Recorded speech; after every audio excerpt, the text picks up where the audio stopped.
What's going on, YouTube? Metal Complex here, and today I've got a really special knife overview to do with you guys.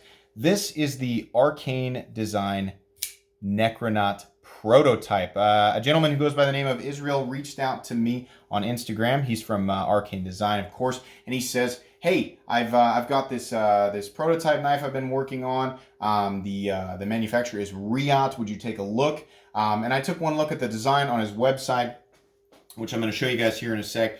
And I was like, wow, that's amazing. And of course, those of you who are not familiar with Riot is kind of known the world over for having exceptional manufacturing precision and quality.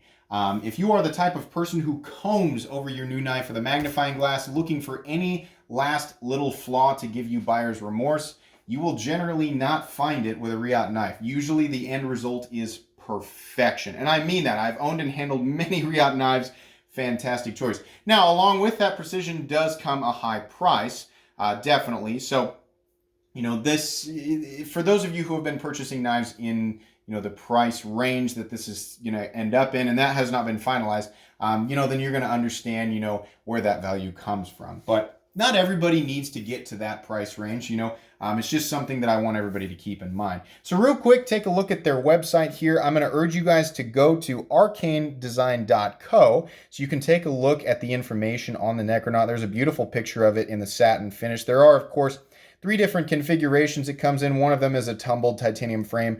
One's a satin blade, one's a black blade, and I forget the different combinations you can get, but really cool stuff. Gives you some information about their design philosophy, contact information, stuff like that. I urge you to check out their website, especially if you are interested in this knife, because like I said, everything's not finalized yet, and eventually I would imagine pre-orders will open up.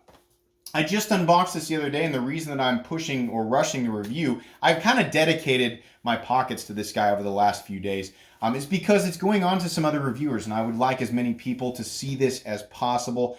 So I wanted to kind of get this overview done. This is not a full review because this is not a, even though it feels like a very finished product, it's not a completed prototype, but it's still in prototype phase.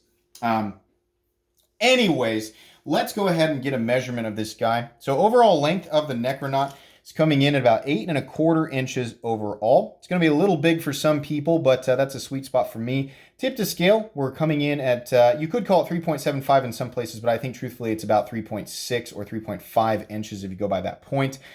Tip to the end of the blade, the actual cutting edge, you're looking at about 3.4 inches. There is a fairly generous sharpening choil there, which is great.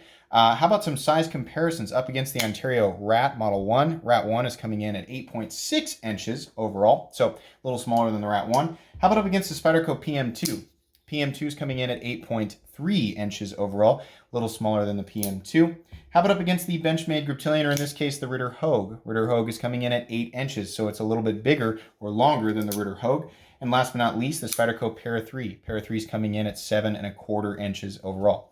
How's the action? Well, it's a Riot and it's running on ceramic bearings, so it is incredibly smooth, frictionless. The combination of getting a nearly fall shut action, which I'm sure it will achieve after a few more days of break-in, and there being no friction inside the pivot is both amazing, and truthfully, it's very indicative of a Riot knife. This feels very Riot. That's the type of quality that you can expect from Riot, but you can get fall shut action on a Gonzo. It's not the same thing. There's still friction and grittiness on the inside of a Gonzo, even if they do, you know, like, and I'm thinking of the, what is it, the FH12, FH11.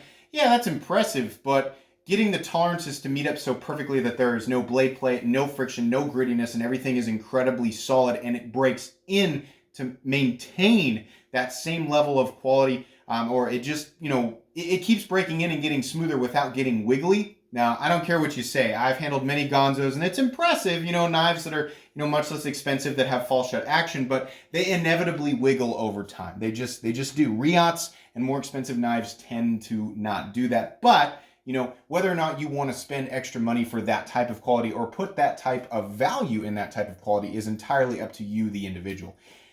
Anyways, that was kind of a mini rant. I just really like Riot knives. You know, I've just come to very much enjoy the quality that I get with them.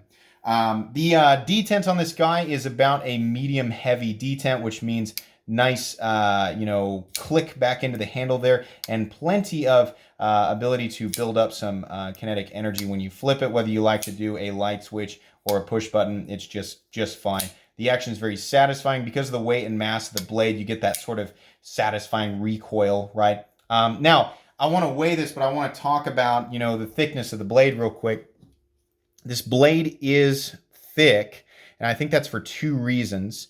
Go ahead and show you guys here real quick.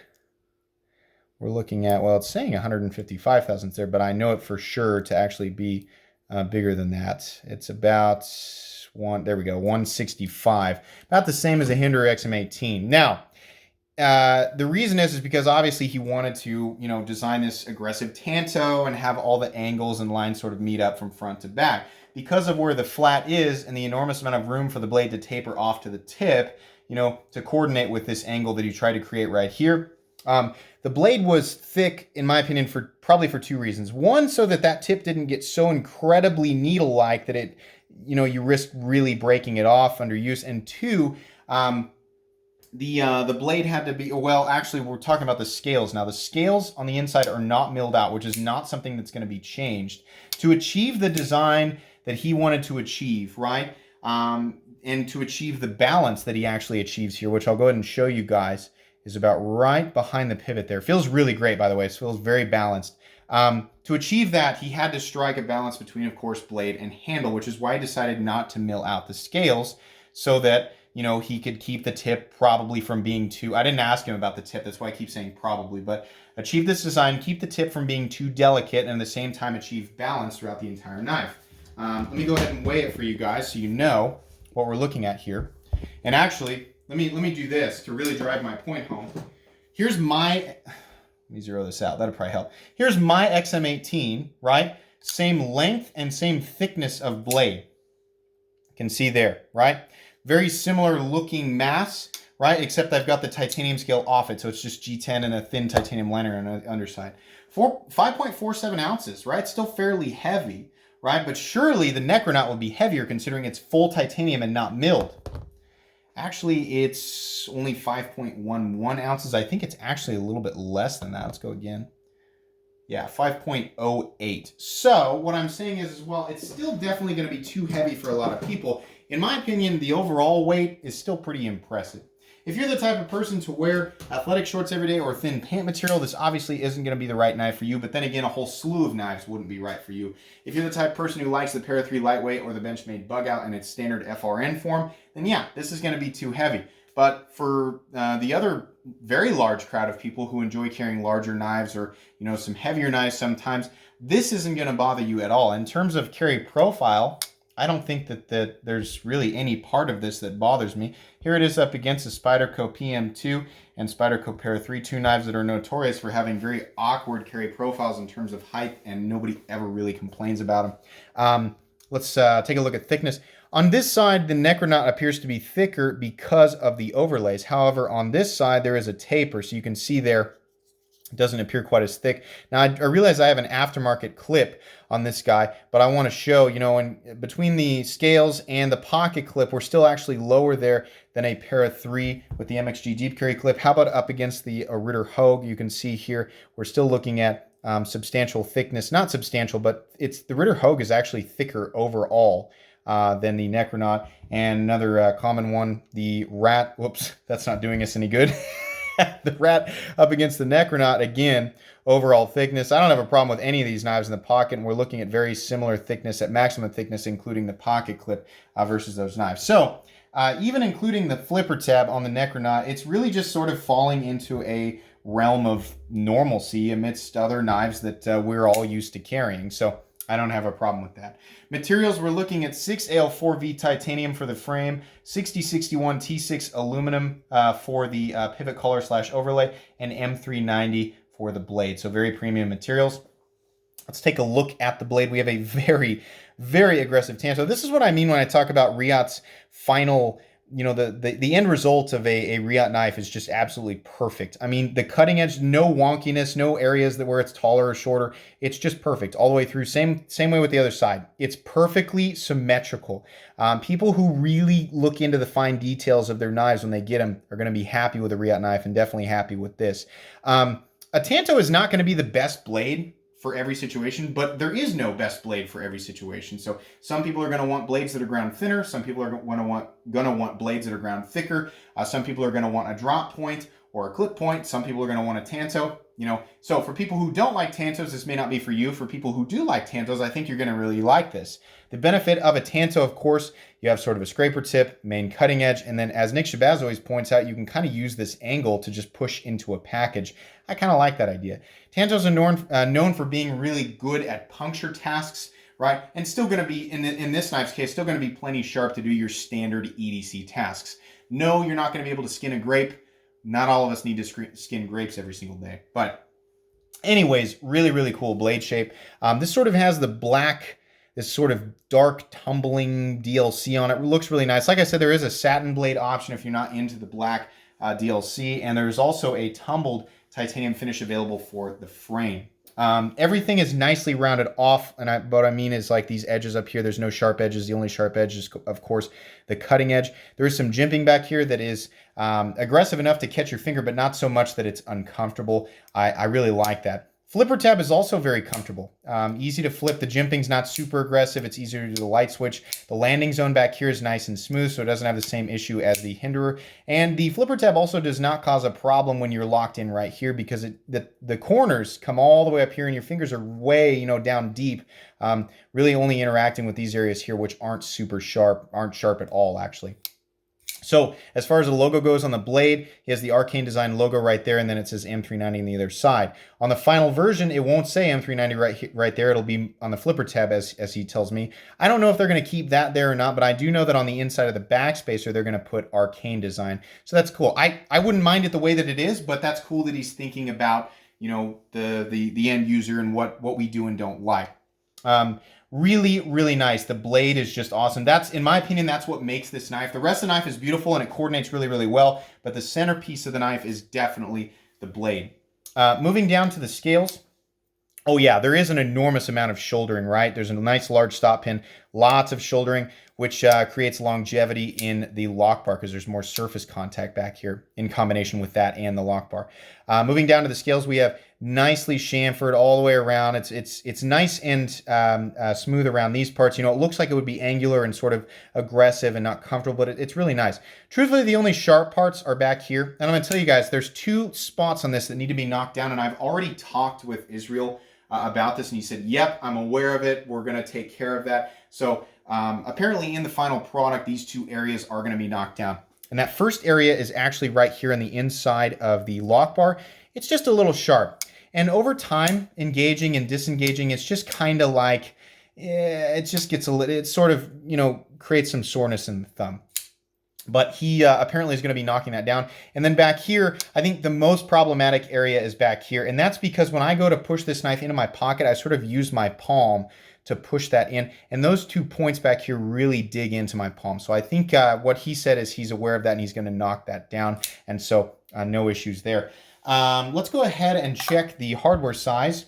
Get out my handy dandy Ouya bit selector and magnetic driver. These are 2 extremely inexpensive items that are great for day-to-day maintenance or breaking down your knives. They are items that I can recommend to everybody. I do have links for them down in my description, as well as links for some of the most popular high-end American or Chinese production knives that are available today, and a lot of the really popular budget knives that I like and that everybody else likes. So if you're looking to scratch an itch, I've got something down there for everybody. Take a moment to open up my description, see what I've got there, and find something that works out for you. Anyways, let's go ahead and pull the right size. I've already talked with him. I asked him, I said, what's the size of the hardware? And he said T8 across the board. And I was like, yay, awesome. So we have a T8 pivot and we have 2 T8 body screws back here. Let me make sure and get that in there. Yeah, there we go. T8 there. And I don't know why I need to prove that. Come on. We're getting the camera bumped and I don't want to accidentally reset the orientation. My phone, for whatever reason, doesn't like getting bumped. Sorry guys, I want this to be proven on camera and it's hard to look right through. There we go. T8. Thank you so much. I believe Riyad's pretty good about that, but I appreciate I appreciate you, Israel, making sure that that was the case. He did inform me that in his opinion, the pivot is a little bit boring. I don't have a problem with it, but he doesn't really like the pivot. So it's possible that the final design will have a different pivot. I really like the contrast between red and black, the aluminum overlay and the titanium scale. Why is the overlay aluminum? Why isn't it titanium? Because red is not a color, not this deep blood red, is not on the anodization spectrum for titanium. So it is purely decorative, but in my opinion, it really doesn't take up any space. It doesn't cause any sort of hindrance issues, in use. It just looks nice. It's very striking. If you're not a red and black type of person, it's not really going to be your thing, but I think it's cool. So I appreciate that it's there, absolutely. The rest of the handle sort of follows suit with the design, and that's always nice, pleasing to the eye. You can see back there we have a nice flush backspacer. I would actually prefer that it had a gear pattern on it to match the jimping, but that's just a me thing. It doesn't make any difference in terms of utility. That's just something that I thought maybe would look nice. You don't have to listen to me, Israel. Now you can see here, in order to make the back of this knife look like that and follow suit with the angle on the blade, they didn't have an enormous amount of room for the pocket clip, right? So the end result with the pocket clip, while the pocket clip does look good with the design, is that it carries a little bit shallow. Not insanely shallow, not original Para 3 shallow. Actually, the Para 3 still comes with the crappy clip, but it's not that bad. It does carry a little bit shallow, but here's the end result of that. People get really bent out of shape about that. The knife carries about right here, which means this much of the knife is sticking up. For those of you who plan to actually carry and use the knife, it means that much of the knife will get a little bit more in terms of snail trails on it because it's more exposed, right? Is it more likely to get pulled from your pocket accidentally? In my opinion, no. The pocket clip does a great job of holding on to the knife and keeping it in your pocket. So that's nothing. As far as all of the different reasons why to or not to buy a knife, that I've ever come across, the fact that a knife carries a little bit shallow is just it's a nothing reason for me. It's like my Strider. People talk about this all the time with knives like this, but the Strider is for whatever reason oftentimes left out. My Strider carries basically as shallow, but there's a lot more of it sticking out. And I love this knife, and a lot of people like, Striders. So it's one of those things where it's like you hear about it as a complaint on new models, but if it's a model that's been thoroughly established in the knife community, it's like people are more apprehensive to call it an issue. So let's be real about it. In my opinion, it's not an issue. The back side of the knife is much the same as the front. It's very beautiful, very finished. Like I said, I don't know if I said this, the knife is perfectly centered and locks up at a solid 35% or so. I mean, solid. No, I couldn't force this blade to have blade play, and that's just typical of Riyadh. A lot of knives are solid when they lock out, and then you wrench on them a little bit. You can force some blade play. I can't force blade play on this. It's solid. Very beautiful front and back. Oh, by the way, there is a steel lock bar insert. You can see the screw under there, and then there is an over treble stop. And I believe there's the secondary over treble stop is actually the overlay there, so that's kind of neat. Maybe unnecessary, but it's the fact that it's there doesn't create any hindrance, like I said. This is a very beautiful and very striking design. Like I said, it's going to be not for everybody, but I think this is really cool, and I like when, obviously the knife market is saturated with titanium frame locks, right? So seeing something like this that's very different, while not for everybody, it's very different and it's going to grab the attention. I think that this is cool. I like seeing stuff like this because I see the same stuff every single day. And this is neat. This is why I want to get it reviewed or not reviewed. This isn't a review because this is a prototype. I want to get it off to the next person. Keep in mind, pricing has not been finalized. Now, for those of you who are aware of the prices that Riyadh demands and where the value is coming from, you're going to be pleasantly surprised with the price, like me. If you're only used to spending as much as 50 bucks or 100 bucks on a folding knife, this is probably going to be a little bit expensive. That doesn't mean that you're wrong or that you need to graduate into an upper tier to understand that. No, I'm not saying that. People can spend whatever they want on a folding knife. This is kind of a price range that I have familiarized myself with. The vast majority of my purchases in the last couple of years have been right here in this price range, and that includes a lot of hinderers. And I can say that for the money, for what where he's aiming to be, I'm really impressed with this. I think this is really going to take off. I think a lot of people are going to like it, and I think this is an excellent design. It's surely, I mean, even in this form, without those little polishes, those little things that he's going to change, it's still really impressive. So anyways, that's about all I can say. Like I said, I urge you to go to the website, arcanedesign.co, and then, set up for email notifications so you kind of know what's going on. But Israel, thank you so much for reaching out to me. This was really, really cool. And this will be going on to the next reviewer. So keep your eyes out in this network. There's going to be more videos popping up in the next few months. Anyways, guys, that's going to be pretty much it. If you enjoyed this little overview, please leave a like. If you'd like to check out my other content, I do, of course, have lots of videos of knives that are either expensive or inexpensive that I do or don't like, so check those out. And if you enjoy all my content, go ahead and click on this Metal Complex logo right here and subscribe, because there's definitely more coming. Thanks again for watching, everybody, and have a great day.